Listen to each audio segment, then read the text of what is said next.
when you understand the mystery behind sound, the devil understands the mystery behind sound. That is why the devil is giving song to those who are in the world.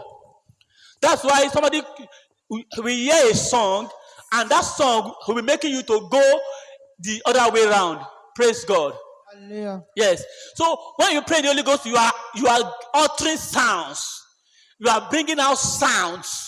So when the devil hear it, he can't stand by it, except you are living in sin.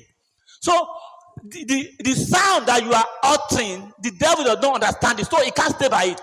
So sometimes when you are feeling somehow in the room, you just blast in the Holy Ghost, or you release the word of God. Man, so so please, I want us to be giving it out with a kind of higher energy, as far as if you know what you are doing in the realm of the spirit. The Bible says you are speaking mystery.